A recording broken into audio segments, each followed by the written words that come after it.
우선 명칭을 기억하세요. 임대인, 임차인, 신규 임차인, 그 다음에 권리금 계약, 신규 임대차 계약.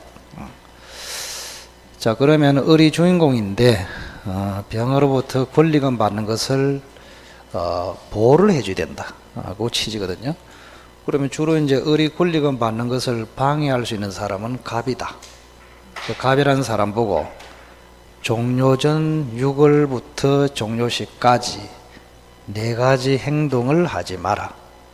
첫째는 병으로부터 권리금을 요구하지도 말고 받지도 말고, 또 병이 을에게 권리금 주는 것을 방해하지 말고, 또 병에게 고액의 월세나 보증금을 요구하지 마라. 만약 병한테 고액을 요구하면 계약 안 하잖아요. 그럼 을한테 안 주잖아. 그럼 안 되지. 자, 정당한 사유 없이 이 병과 계약 체계를 거절하지 마라. 이거는 거꾸로 하면은 정당한 이유가 예외적으로 있다면 거절해도 된다. 그 정당한 이유가 뭐냐? 병이 삐리하다 이 말. 삐리해. 삐리한 게 4가지 있다고. 자, 첫째는 월세나 보증금을 지급할 자력이 없다. 주의점. 권리금을 지급할 자력이 없다. 그러면 안 됩니다.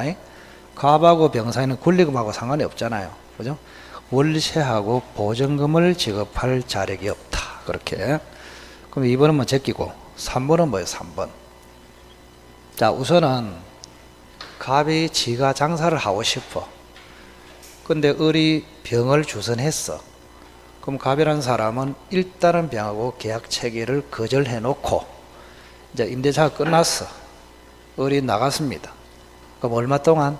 1년 6개월 이상 비워두면 병하고 계약 체계를 거절한 것이 정당화된다. 그러면 지가 들어가서 장사해도 된다. 자, 마지막으로 어떻습니까? 자, 주인이 선택을 했습니다. 병을. 주인이 직접 구했다 이 말이죠. 그래서 주인이 선택한 신규 임차인이 이미 권리금을 지급하고 을이 받았습니다. 을이 받았어. 을이 받았는데 을이 욕심이 있어가지고 권리금을 더 주겠다는 사람을 새롭게 또 주선했단 말이에요. 그럼 이 사람하고는 갑의 계약 체계를 뭐 할 수 있다고? 거절할 수 있다고. 그래서 여기는 2사람이 등장한다는 것을 기억하십시오. 자, 그리고 방해 금지 기간도 종료 전 6월부터 종료 시까지. 그러면 갑이 방해를 해가지고 을이 권리금 못 받았어요. 그럼 손해배상을 청구할 수 있죠. 자, 손해배상은 종료시로부터 3년까지. 예. 자, 전에는 기출이 어떻게 나오냐? 목적물 반환 시부터 3년 X, 방해한 때부터 3년 X, 종료한 때부터 3년. 아시겠죠? 헷갈리 마시고. 자, 가담법 넘어갑시다. 212페이지 가담법.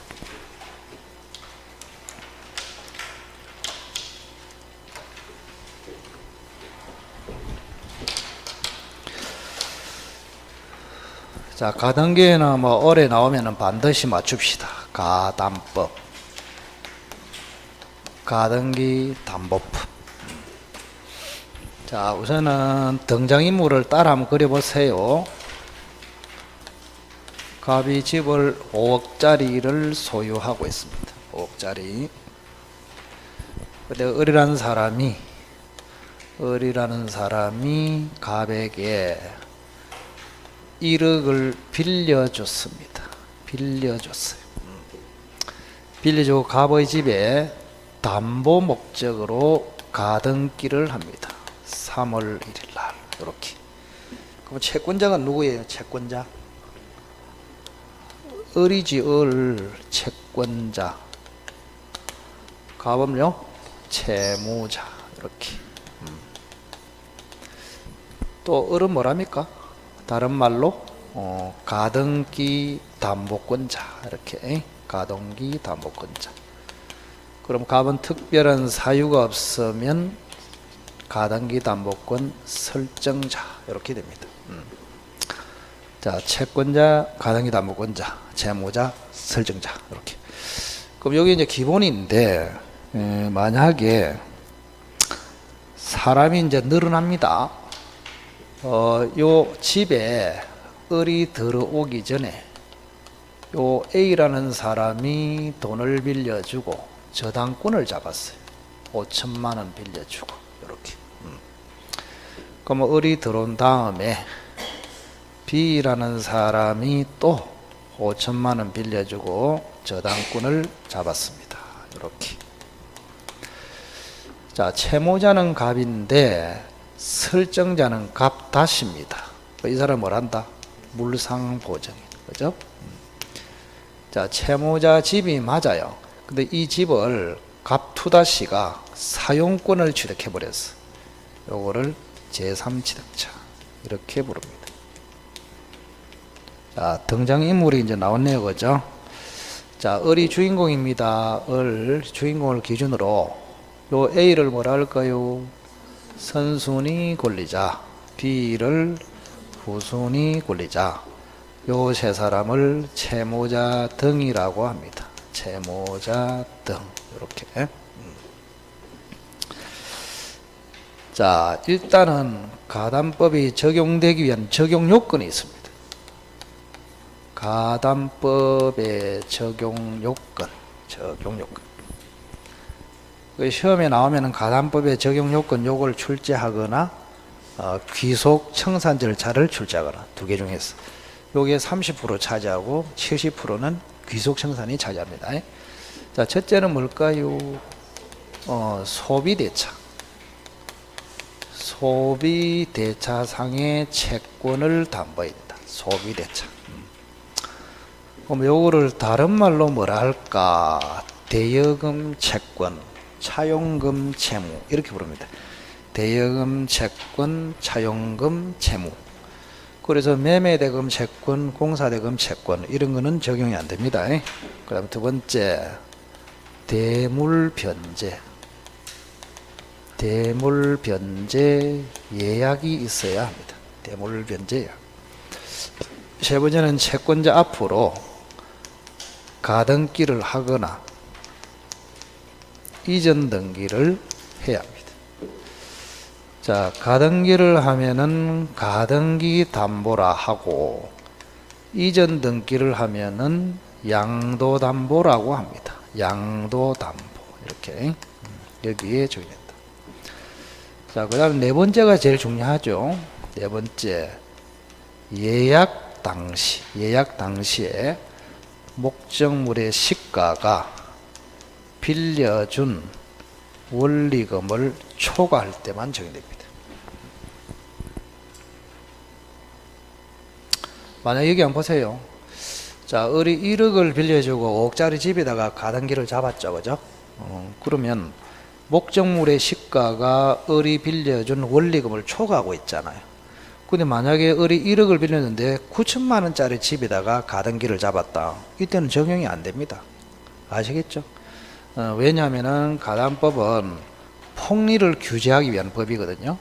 저게 1억을 초과해야 나중에 1억을 못 갚으면은 5억짜리로 대신 받잖아요. 그럼 우리 폭리를 취하잖아. 그거를 막기 위해서 나온 법이 가담법이란 말이에요. 그래서 결국 이 말은 그죠? 폭리의 가능성이 있어야 된다. 폭리의 가능성이 있어야 가담법이 적용된다. 이렇게 폭리 가능성. 자, 요 네 가지를 꼭 기억하십시오. 소비대차상의 채권, 대물변제 예약, 채권자 앞으로 가등기 또는 이전 등기, 예약 당시의 목적물의 시가가 원리금을 초과해야 된다. 이렇게. 근데 여기서 이제 조금 조심해야 될 거 있습니다. 조심할 거.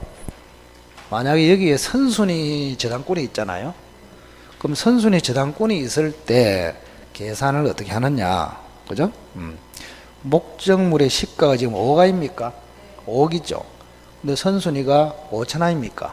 그럼 그때는 선순위를 공제하고 4억 5천이 시가다. 이렇게 기준으로 합니다. 그럼 만약에 선순위가 극단적으로 4억 5천을 빌려줬다. 이렇게 됐어. 4억 5천.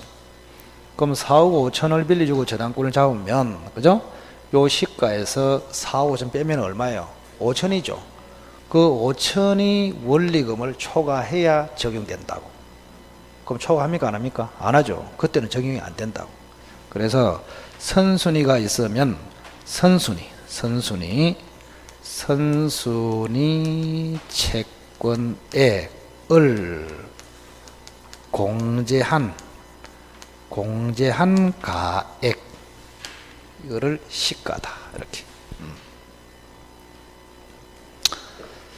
자, 그렇게 보시고, 자, 그 다음에 갑이라는 사람이 결국 변제를 안 했습니다. 변제를 안 했어. 그러면 어른 이제 담보권을 실행합니다. 실행. 담보권 실행으로 간다. 실행. 자, 실행하는 방법은 두 가지가 있거든요. 하나는 뭘까요? 경매로 들어갈 수 있다. 만약에 경매로 가면은 저당권으로 취급됩니다. 그 다음 두 번째는 뭐로 갈까요? 귀속 권리 취득으로 갈 수도 있어요. 권리 취득. 이렇게. 자, 권리 취득으로 간다는 말은 가등기에게서 본등기 한다. 그런 뜻입니다.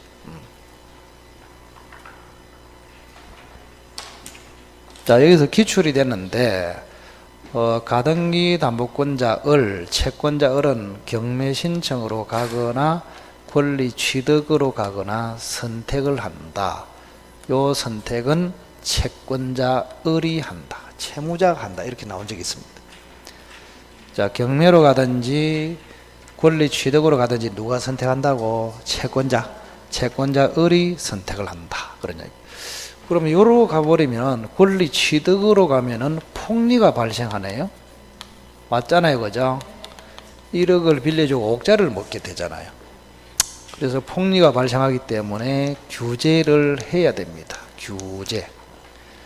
요 규제하는 절차를 우리는 청산이다. 이렇게 부릅니다. 청산. 자, 청산은 크게 두 종류가 있거든요. 자, 하나는 공적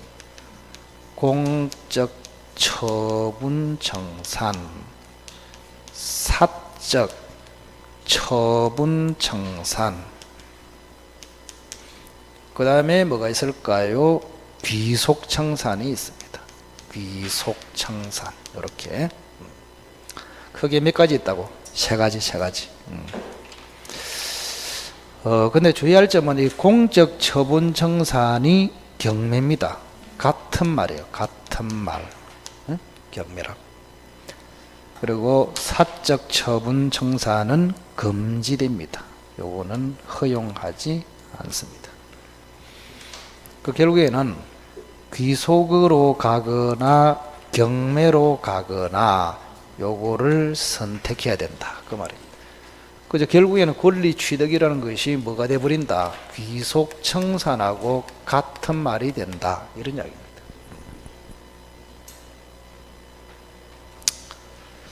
자, 그러면 귀속 청산 요게 이제 시험에 7, 80%를 차지하거든요. 귀속 청산. 자, 단계를 한번 볼까요? 단계. 자, 제일 처음에는 뭘까요? 실행을 통지합니다. 통지. 두 번째는 뭐 할까요? 청산기간이 경과해야 됩니다. 세 번째는 뭘까요? 청산금을 지급해야 됩니다. 네 번째 마지막은 뭘까요? 마지막. 가등기에게서 본등기를 한다. 이렇게 하면은 이제 을에게 소유권이 귀속됩니다. 이렇게. 자, 우선 요거는 강행 규정이기 때문에 철저하게 준수를 해야 됩니다. 자, 실행 통지를 해야 청산기간이 경과하고, 청산기간이 경과해야 청산금을 지급하고, 청산금이 지급되어야 본등기를 청구할 수 있고. 맞죠? 자, 거꾸로 본등기를 하려면은 청산금 지급해야 되고, 청산금을 지급하려면은 청산기간이 경과해야 되고, 청산 기간이 진행되려면 통지가 도달돼야 합니다. 이거 꼭 기억해야 됩니다. 그럼 통지는 뭐를 통지해 줄까요? 뭐를? 청산 금액을 통지를 해줍니다. 청산 금액을 통지. 그럼 누구에게 통지를 할까요? 청산금 채권자. 청산금 채권자에게 통지를 합니다. 청산금을 채권자에게. 자, 청산금을 어떻게 계산하느냐? 그거부터 알아야 되겠죠. 뭐 당시에 시가에서 뭐를 뺄까요? 뭐를? 자, 우선은 채권액 플러스 선순위 채권액을 뺀 나머지를 청산금액이라 합니다. 그럼 계산을 해볼까? 자, 시가는 변하지 않다 치고 여기에 뭐가 들어갈까요? 요거.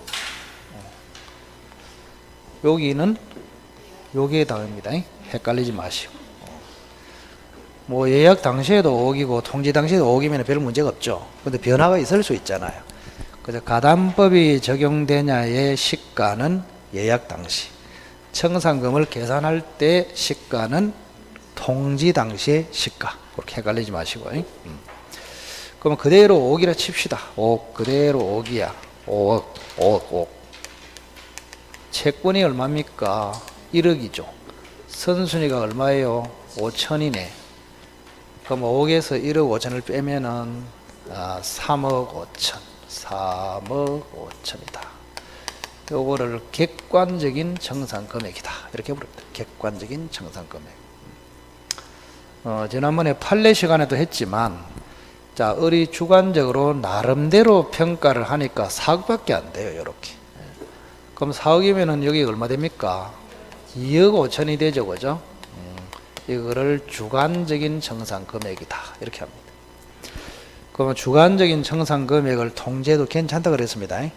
통제도 통제의 효력도 생기고 청산기간도 제대로 진행되고 문제가 없어요. 문제가 없는데 대신에 채무자 쪽에서 대처를 할 수 있다고 그랬습니다. 나머지 3억 5천까지를 다 받을 때까지 본등기를 거절할 수 있고 목적물 인도를 거절할 수 있고 또 심하면은 그때 원리금을 갚아버리고 가등기를 말소해서 부동산을 찾아갈 수도 있고 그렇게. 그리고 그거 이제 배치되는 거를 잘 기억해야 돼. 그래서 어쨌든 간에 객관적인 금액은 감정평가사가 하면은 3억 5천인데 을 스스로 해보니까 얼마라고요? 2억 5천밖에 안 돼. 그러니까 이거를 주관적인 청산 금액이라 한다. 그러면 주관적인 청산 금액을 통지하거나 해도 괜찮다. 통제 효력도 생기고 청산 기간도 그대로 진행된다. 다만 갑 쪽에서는 대처를 할 수 있다. 자, 나머지 1억을 받아낼 때까지, 즉 3억 5천을 다 받을 때까지 을에게 본등기를 안 해줄 수도 있고 목적물 인도를 안 해줄 수도 있고 또 심하면은 원리금을 갚아버리고 말소를 청구해서 부동산을 회복할 수도 있고 그렇습니다. 자, 청산금 채권자가 누구일까요? 청산금 채권자. 자, 우선은 A, B, 갑 다시, 갑 투 다시 이렇게. 지금까지 기출해서 여기 시험이 제일 많이 나왔습니다. 제일 많이 나왔어요. 정확하게 알아야 됩니다. 한 번 더. 자, A는 누구예요? 선순위 권리자, 후순위 권리자, 채무자 등 이렇습니다. 그러면 청산금을 먹을 수 있는 사람은 요 사람은 아닙니다. 선순위는 아니야. 자, 후순위 권리자와 채무자 등입니다. 네, 채무자 등. 그 A는 왜 이제 청산금 못 먹을까 생각을 해봐야 된다. 저기 보면 을이 만약에 최종적으로 본등기를 했잖아요. 본등기를 하는 것을 실행을 완료했다 이렇게 합니다. 그럼 우리 본등기를 해서 실행을 완료하면은 A는 존속하고 B는 소멸합니다. 아시겠죠? 그럼 B는 소멸하고 대신에 청산금 먹어라 그런 이야기예요. 그럼 A는 존속하기 때문에 청산금을 먹을 이유가 있습니까? 없잖아요. 나중에 그냥 저당권을 가지고 있다가 나중에 경매 신청해도 되잖아요. 그죠? 그래서 선순위는 지금 본등기를 하더라도 소멸되지 않고 존속하기 때문에 이 사람은 청산금을 먹을 수 없습니다. 그 먹을 수 없는 사람에게는 통지를 해야 된다, 안 해줘도 된다, 안 해줘도 된다. 그래서 통지는 후순위 권리자와 채무자 등에게 한다. 이렇게. 그럼 누구에게 통지하는 게 중요하다 했습니까? 채무자. 그죠? 이게 훨씬 중요해요. 채무자 등에게 통지하는 것이 훨씬 중요하다. 만약에 여기는 한 사람이라도 누락해버리면 청산 절차는 무효로 갑니다. 그런데 후순위 권리자에게 통지를 안 했다고 해서 청산 절차가 무효로 가지는 않습니다. 자, 이 사람에게 B에게 대항할 수 없을 뿐이다. 이런 이야기. 이렇게. 자, 채무자 등에게 통지하는 것이 훨씬 중요하다. 그리고 누구에게 먼저 통지할까요? 채무자 등에게 먼저 합니다. 채무자 등에게 먼저 하고 채무자 등에게 했다는 사실을 나중에 후순위 권리자에게 통지합니다. 그럼 배당은 누가 먼저 받을까요? 배당. 후순위 권리자가 우선 배당을 받습니다. 요거는 나중에 우선 반대말이 뭐예요? 우선 배당 반대말. 응? 그리고 B가 우선이니까 채무자 등은 뭡니까? 비우선입니까? 비우선. 응? 우선 배당 받고 그 뒤에 받아라. 찌꺼기 받아. 찌꺼기. 찌꺼기 배당. 이렇게. 우선 배당. 자, 그래서 요 후순위 권리자와 채무자 등 사이를 정확하게, 자, 통지 시점은 채무자 등에게 먼저, 후순위 권리자에게 나중에. 어디에 통지하는 게 중요하냐? 채무자 등. 채무자 등은 한 사람이라도 빼먹으면 청산 절차가 무효로 간다. 근데 후순위 권리자에게 통지를 빼먹어도 무효는 되지 않고 그 사람에게 대항하지 못할 뿐이다. 이렇게 됐습니다. 그리고 후순위 권리자고 채무자 등 중에서 청산금에서 누가 먼저 먹는다? 후순위 권리자. 후순위 권리자가 먼저 먹고 나머지를 채무자 등이 먹는다. 이렇게. 자, 그 다음 요 후순위 권리자 또 2개월 청산기간하고 관련해서 중요한 게 있습니다. 후순위 권리자의 경매 청구권. 후순위 권리자의 경매 청구권 매우 중요합니다. 그죠? 가담법에서 별 5개다. 이렇게 생각하시면 됩니다. 별 5개. 가담법에서 별 5개. 후순위 권리자의 일반 경매하고 다르기 때문에 그렇습니다. 다르게. 보통 경매하고 달라요. 자, 특징이 뭐냐? 첫째, 잘 보세요. 청산기간 안에만 경매를 청구할 수 있습니다. 청산기간 안에. 그 다음에 두 번째는, 그죠? 뭘까요? 변제기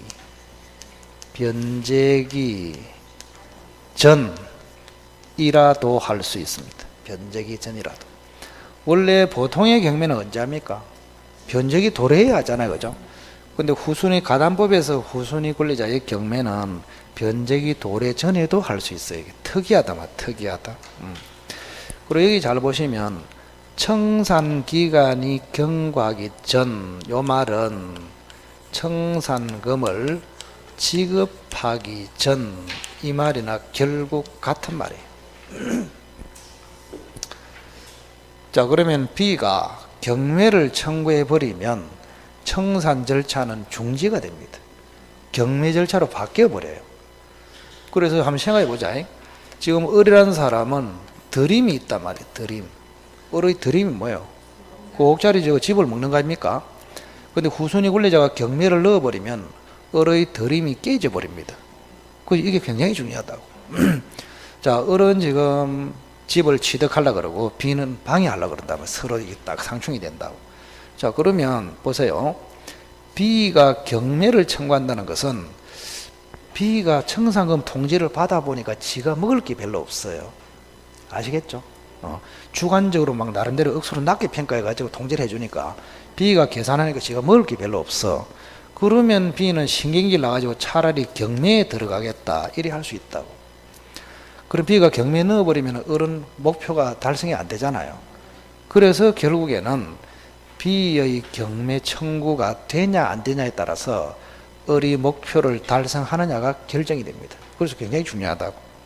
자, 한 번 더 이야기합니다. 자, 후손위 권리자의 경매 청구 특징이 뭐라고? 청산기간 안에 하라. 그 말은 청산금 지급 전에 하라. 그리고 특징이 뭐라고? 변제기 도래 전이라도 할 수 있다. 도래 후에는 당연하고 도래 전에도 할 수 있다. 그래서 이 특징이 딱 나온다고. 깽판권이다. 깽판권. 또는 밥상권이다. 그죠? 밥상권. 귀속청산 절차를 깽판을 짓겠다. 밥상을 엎겠다. 귀속청산 절차를 깨기 위한 수단이다. 그렇게 생각하시고요. 자, 그러면 여기 이제 한번 봅시다.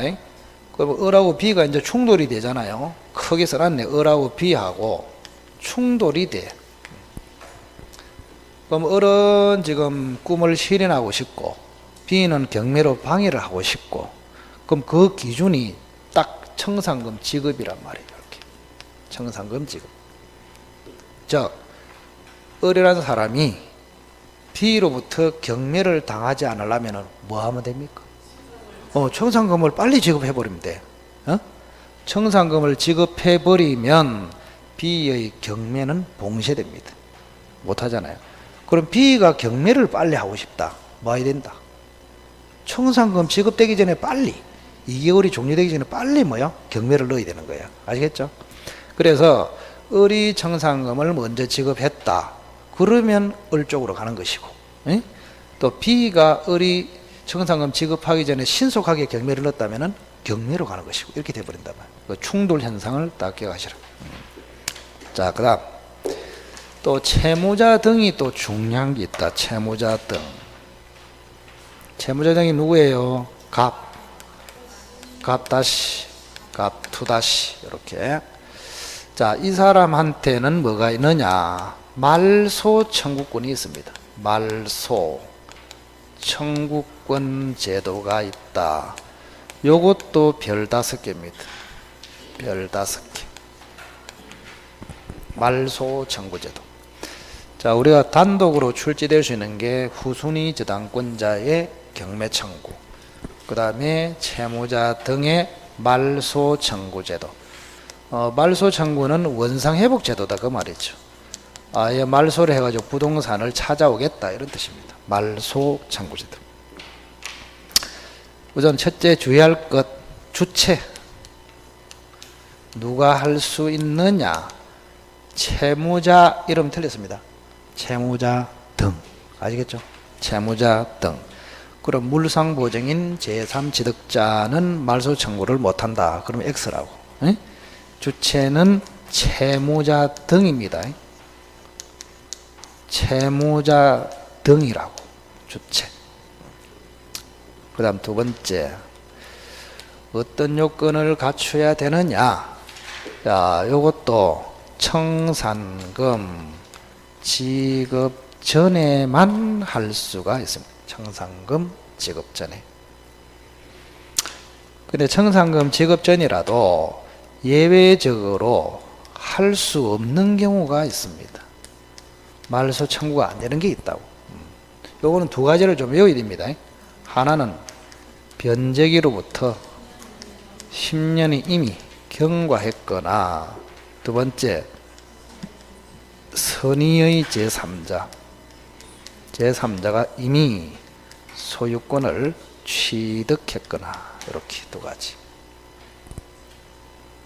자, 그러면 이제 특징이 딱 살아났네. 여기 보세요, 여기. 자, 후순위 권리자의 경매 청구도 언제까지 하라? 채무자 등의 말소 청구도 언제까지 하라? 요렇게. 그러면 결국에는 지금 생각을 해보세요. 채무자 등과 그 다음에 을하고 비 삼각체제가 딱 생긴단 말이에요. 이렇게 을하고 채무자 등과 비하고 이렇게 삼각체제 이렇게. 그럼 을의 목표는 뭐다? 드림 집을 먹는 것이고, 비는 만다 경매 절차를 바꾼다. 갚다시는 뭐 채무자들은 만다 말소시켜서 원상으로 돌리겠다. 이런 이제 입장 아닙니까, 그죠? 그러면 을이라는 사람이 경매도 당하지 않고 말소도 당하지 않고 온전하게 소유권을 취득하려면 제일 먼저 뭐 해라고? 청산금 지급을 빨리 해라고. 경매 들어오기 전에 청산금 지급, 말소 청구 들어오기 전에 청산금 지급. 그러면 을이 이긴다, 이런 이야기입니다, 그죠? 그럼 비 지가 이기려면 뭐 해야 된다? 청산금 지급하기 전에 빨리 경매 넣어. 지금 이 채무자 등이 빨리 하려면 뭐야? 을이 청산금 지급 전에 빨리 뭐요? 말소를 청구해라고 이렇게. 그런 식으로 되어 있잖아요, 지금 간단하게. 삼각체제, 그죠? 삼각체. 요거는 내가 개발한 기다. 삼각체제. 아무도 모른다. 숨어 있는 것이다. 그 사람이 여러 명 등장하면은 그 사람의 입장이 뭔지를 빨리 파악하는 게 중요합니다. 요 사람은 내 걸로 만들겠다. 요 사람 무슨 소리? 경매로 돌리자. 요 사람은 이거 그냥 막 원상 회복시키겠다. 그런 입장이잖아요, 지금. 그럼 그거는 청산금 지급이 됐냐 안 됐냐에 달려있단 말이에요. 을이 만약에 신속하게 2개월이 경과한 후에 청산금을 지급해버렸다. 그러면 을이 이제 귀속으로 계속 가서 목표를 달성하는 것이고, 비나 채무자 등은 방해를 할 수가 없어요. 근데 을이 아직까지 청산금 지급하지 않고 미적거리고 있어. 그럼 비가 뭐 할 수 있다고? 경매 넣을 수 있다고. 그럼 청산 절차는 정지돼 버리고 경매로 들어갑니다, 그때는. 그리고 미적거리고 있는데 채무자 등이 또 뭐 할 수 있다고? 말소를 청구할 수 있다고. 그 말소해가지고 찾아가 버리면은 을은 어떻게 됩니까? 아주 꿈이 깨져 버린 거지, 그죠? 그래서 가등기 담보권자 을과 후손이 권리자와 채무자 등의 세 사람의 입장을 이해하는 게 제일 중요하다. 뭐 할 게 별로 없잖아, 별로. 재미도 없고. 그 다음에 거기 213페이지 보세요. 자, 이번에 적용의 제외해가지고 동그라미 2번 찾았나요? 전세권, 저당권, 질권은 가담법이 적용 안 됩니다. 그 옛날에 기출이 안 됐거든요. 뭐 하고? 한번 해보세요. 전세권, 저당권, 질권. 요거 세 개는 가담법이 적용 안 됩니다. 전세권, 저당권, 질권. 이것도 이제 여러분 외우기 좋아하잖아요. 그죠? 요렇게 외우면 됩니다. 전, 저, 질, 요렇게. 전부 저질인 권리는 적용 안 된다. 전, 저, 질. 전, 저, 질. 나도 외우는 식으로 가르쳐 볼까. 지금 생각을 바꾸고 있습니다. 그럼 내가 좀 힘들진 않을 것 같아. 요거 요런 식으로 외우세요. 이래 하면은 힘들지 않는데, 과연 그게 문제 푸는데 결국 나중에 기술적으로 해결하는 데 도움이 될까? 이런 생각이 듭니다. 그 민법은 이제 이해를 시키려니까 힘든 거예요, 그게.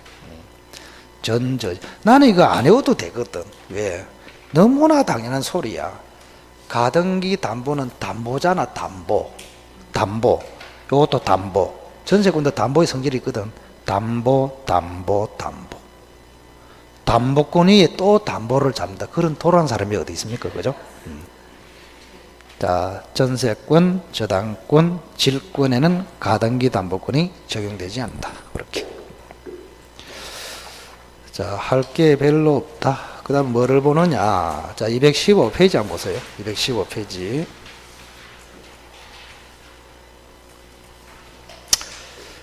거기 양보로 3번에 소유권 취득에 그 동그라미 3번 체크. 찾았나요? 청산금의 공탁 체크. 동그라미 4번 체크. 조금 전에 한 거. 그 다음 왼쪽으로 와서 214페이지. 양보로 이번에 4번 체크. 조금 전에 한 거. 후순위 권리자의 경매 청구. 채무자 등의 말소 청구. 안 한 게 이제 3번의 청산금의 공탁입니다. 공탁. 자, 그거를 조금 이해를 해야 된다. 공탁.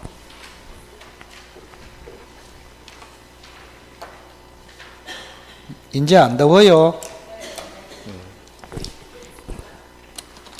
그거는 여러분들이 알아서 하세요. 우리 학원의 최대 장점은 자율입니다. 자율. 자율. 수민이 제가 얼어 죽겠는갑다. 자율.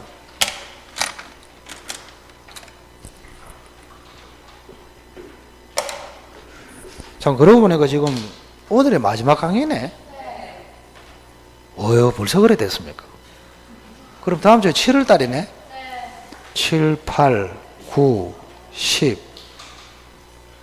시험 다 됐다. 다 됐어. 세월이 그리 빠릅니다. 금방이에요, 금방. 그죠? 정말 빠릅니다. 7월 달부터 이제 더 빨리 가. 다 2달 동안에만 문제풀이 한다고 호다닥 지나가 버리면 이제 9월이야, 9월. 9월 되면은, 찬바람이 살살 느낌이 와, 가을 느낌이. 그러면 머리와 가슴이 뭔가 서늘합니다. 그리고 밤에는 시험장 귀신이 살살 불러요. 그냥 포기하고 들어와라, 포기하고 들어와라 하면서, 니는 이미 늦었다 이러면서. 세월이 그리 빠릅니다. 빨라요. 이게 7, 8월 달이 굉장히 중요하다. 그동안 여러분들이 세 바퀴 돌렸잖아. 어쨌든 간에 형식적으로 1월 달, 2월 달, 3, 4월 달, 5, 6월 달 이론 강의를 3번 돌렸죠. 그럼 그 3번 돌린 거를 이론은 이제 구축이 됐다고 보고 그걸 가지고 7, 8월 때는 문제를 훈련한단 말이에요. 훈련. 거기서 이제 승부가 나는 거야. 거의.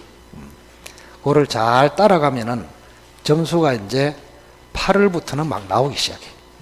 제대로. 근데 따라가지 못하고, 남들은 문제 풀고 있는데 지는 거기서 교과서 아직 보고 있어, 이렇게. 항상 뒤통수를 치면 안 돼, 공부할 때는. 여기 뭐, 이론 공부할 때는 지 혼자 도서실에 가가지고 문제 풀고, 여기서 문제 풀 때는 지 혼자 가서 이론 공부하고, 거꾸로 한 사람이 있거든요. 7년째. 잘 안 돼. 그냥 학원의 절차에 따라서 열심히 하는 게 최선입니다. 옛날에 몇 년 전에 젊은 친구가 있었는데, 그 상진이라고, 제가 하도 지를 자랑해 사니까, 어디서 소문 들은 지 와가지고 뭐 밥 사주려고 그랬었더라. 그 당시 28인가 그랬었는데.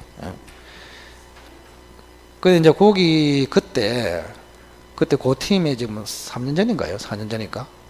그 공부 잘하는 사람이 몇 명 있었어. 굉장히 앞서갔고. 그 수석 나온 그 다음에. 그 다음에. 그때도 잘했어. 근데 특징이 뭐냐면은, 그 동차로 합격이나 고득점 받은 사람들이 딴짓을 한 사람이 아무도 없어. 그냥 수업 결석 한 번도 안 하고, 선생님이 내주는 자료 열심히 풀고, 그 하는 대로 시킨 대로 하고, 그 사람들이 전부 다 고득점이야. 그래서 상진한테 내가 물어봤어. 솔직히 이야기해라. 학원을 위해서, 내가 반영을 해야 되니까, 그 이제 잘하는 팀들 물어봤어. 물어보니까 이제 그 당시에도 지금쯤 되면 우리도 그런 게 있겠지만은 막 갈아타고 막 딴 데 동영상 보고 선생 받고 이래 많이 하잖아요. 근데 거기 4명인가 5명이 내가 딱 조사를 해가지고 솔직히 괜찮다 안 돼. 아무도 없어. 알지도 못해. 딴 데 관심도 없고. 그 오로지 근데 하는 말이 이거야. 다른 사람 많이 갈아타는데 하니까 상진이 하는 말이, 갈아탈 시간이 있습니까 하면서, 여기 하기도 바빠 죽겠는데, 사고방식이 그런 거야. 근데 갈아타는 사람 많잖아, 지금쯤 되면. 어디 가가지고 뭐 보고 좋더라 하면서 또 따라가고 막, 그런 게 시험이 안 되는 거야, 그게. 그 시간에 여기 한 번 더 집중을 했으면 그 사람 벌써 머리가 깨졌어. 터졌단 말이야, 물리가. 자꾸 뭐 좀 될라 하면은 될라 하면 이래 하니까 머리가 터지질 않은 거야, 그게. 그래서 하여튼 간에 좀 시킨 대로 좀 잘 집중을 하시면, 물론 과목마다 이제 선호도가 차이가 있는데 다 나오는 거 다 똑같아요. 그러나 민법이 조금만 이렇게 덜해, 딴 데보다. 막 어느 과목이 좋다 하면서 난리야, 난리, 자기들끼리. 내가 알고 있다. 하도 이야기가 많으니까. 나도 알고 있다, 지금. 그래 하지 말라고 이렇게 하는데 그 마음은 이해하죠. 왜냐하면 이게 시험을 쳐보니까 생각보다 점수가 안 나오니까 학생 입장에서는 지푸라기라도 잡고 싶잖아요. 그래 또 옆에서 좋다 그러잖아. 그럼 따라가고 싶잖아. 또 가면은 잘해 보여. 왜? 이미 내가 조금 공부가 된 상태에서 보기 때문에 딴 놈이 잘 강의를 하는 것 같아. 그런 착각에 빠져 대부분 다. 그래 가가지고 이제 자기도 모르는 사이에 깊은 수렁에 빠지기 시작합니다. 그거를 이제 잠수 타다가 침수됐다 이래 이야기하거든요. 거의. 그래서 하여튼간에 흔들리지 마시고 끝까지 따라오시는 게 굉장히 중요하다. 자, 여기 한번 보실까요? 여기 보시면, 자, 을이라는 사람은 정확하게 봐야 됩니다. 을은 대여금 채권자입니다. 한번 읽어 주실랍니까? 대여금 채권자. 자, 그러면 채무자 등은 무슨 채권자일까요? 채무자 등은, 자, 을도 채권자, 갑은 대여금 채권에 대해서는 채무자이지만 뭐에 대해서는 채권자입니다. 그렇지. 청산금에 대해서는 채권자라고, 이 사람이. 청산금 채권자 이렇게 됩니다. 자, 청산금은 을이 줘야 하고 갑은 받을 사람 아닙니까? 그래서 갑은 청산금 달라 하는 청산금 채권자란 말이에요. 자, 을은 뭐라고? 대여금 채권자, 채무자 등은 청산금 채권자 이렇게 됩니다. 청산금 채권자. 자, 그러면 청산금 채권자입니다. 청산금 채권. 근데 예를 들어서 요 갑에게 한 2억을 빌려준 갑다시라는 채권자가 있습니다. 채권자. 자, 갑다시가 갑에게 2억을 빌려줬어. 근데 갑은 을에게 청산금 채권을 가지고 있는 거예요. 자, 그러면 이거를 부를 때 어떻게 부르냐? 잘 들어보세요. 채권자, 채무자, 제3채무자 이렇게 불러요. 한번 해볼까? 채권자, 채무자, 제3채무자 이렇게 부릅니다. 그러니까 갑이 을에 대해서 가지고 있는 채권자, 갑다시는 갑에 대해서 채권을 가지고 있는 채권자 이렇게 됩니다. 그죠? 자, 그러면 갑다시가 뭐라고 했습니까? 갑에 대해서 채권자 맞죠? 갑은 누구에 대해서 채권자입니까? 을에 대해서 채권자. 그럼 갑이라는 사람은, 그죠? 갑다시에 대해서는 채무자, 을에 대해서는 채권자, 이중적인 지위를 가지고 있단 말이에요. 그래서 이걸 이제 편하게 부를 때 이 사람을 중심으로 딱 봐버리면 채권자, 채무자, 제3채무자 이렇게 불러요. 그리고 또 나중에 이게 갑다시가 주로 갑의 채권을 압류를 하거든요. 압류. 그래서 이 사람을 압류 채권자, 피압류 채권자, 제3채무자 이렇게도 불러요. 근데 머리 아프니까 필요 없고, 우리 머리 아픈 거 싫어하잖아, 복잡한 거. 자, 그럼 여기서 이제 무슨 말이냐? 지금 갑다시가 갑에게 2억을 빌려줬는데 갑이 안 갚아요. 근데 갑을 조사해 보니까 을로부터 청산금 받을 수 있는 채권 요거밖에 없어요. 그러면 갑다시 입장에는 요거를 확보해야 되잖아요. 그죠? 그래서 갑다시가 요 청산금 채권을 압류를 해버려요. 압류. 자, 압류를 왜 합니까? 채권 압류. 자, 압류라는 것은 붙들어 놓는다 그런 뜻이에요. 자, 만약에 을이 갑한테 청산금을 갚았어. 갑은 술을 굉장히 좋아해. 그래서 3억 5천을 갚아버렸는데 갑이 3억 7을 술을 다 먹어버려. 그럼 갑은 재산이 하나도 없어. 그럼 갑다시가 못 받겠죠? 그러면 갑이 술을 못 먹도록 조치를 취해야 된단 말이에요. 그럼 어떻게 하면 됩니까? 을이 갑에게 청산금을 못 주도록 잡아놔야 돼. 그거를 뭘 한다고? 압류라고 한다. 압류. 무슨 말인지 알겠어요? 갑의 을에 대한 채권을 압류시킵니다. 그러면 을은 청산금을 갑에게 지급할 수 있다? 금지된다? 금지된다. 그럼 묶여 있단 말이에요. 이렇게. 그러면 나중에 갑다시가 재판해가지고 묶여 있는 이 돈에서 자기 채권을 받아간다. 그런 뜻이에요. 아시겠어요? 자, 그러면 압류됐다 칩시다. 뭐를 묻느냐? 자, 갑다시가 갑의 을에 대한 청산금 채권을 압류했습니다. 압류. 그럼 을은 지급을 못하죠. 야, 그럼 을이 지급을 못하면 어떻게 될까요? 지급을 못하면 채무를 면할 수 없잖아요. 청산금 지급을 못하니까 절차가 안 되잖아요. 지금 이렇게 청산금 지급을 해야 지가 꿈을 이룰 거 아닙니까? 그런데 을은 지금 빨리 꿈을 이루고 싶은데 을이 지금 갑에게 빨리 청산금을 줘야 되는데 금지가 돼 있어요. 압류가 돼가지고. 그럼 을은 지금 목표 달성이 안 되잖아. 그래서 을이라는 사람은 어떻게 되느냐? 압류됐다면 청산금을 법원에 공탁해야 돼요. 공탁을 하면은 채무를 지급한 것으로 취급합니다. 이렇게. 그거를 묻고 있는 거죠. 뭐를 하면 된다? 공탁하면 된다. 공탁. 그래서 물음이 이런 거예요. 채무자 등의 또 다른 채권자가 채무자 등의 청산금 채권을 압류했을 때 이 채권자, 가등기 담보권자는 그죠? 청산금은 갑에게 지급할 수는 없지만 법원에 공탁함으로써 청산금 지급 채무가 소멸한다. 그러면 이제는 뭐 할 수 있다고? 본등기 청구해서 소유권을 가져올 수 있다고. 이렇게 공탁을 한다. 그 어디 있습니까? 거기 제가 체크하려 했는데 3번에 있네요. 채무자 등의 청산금 채권이 압류 또는 가압류된 경우에 채권자는 청산금을 법원에 공탁함으로써 채무를 면할 수 있다. 그러면 그 뒤에는 생략이 됐겠죠? 그러면 본등기를 해서 소유권을 취득할 수 있다. 그렇게 가는 것입니다. 뭐 할 것도 별로 없는데. 자, 됐습니다. 조금 쉬었다가 실명법 들어가도록 하겠습니다. 실명법.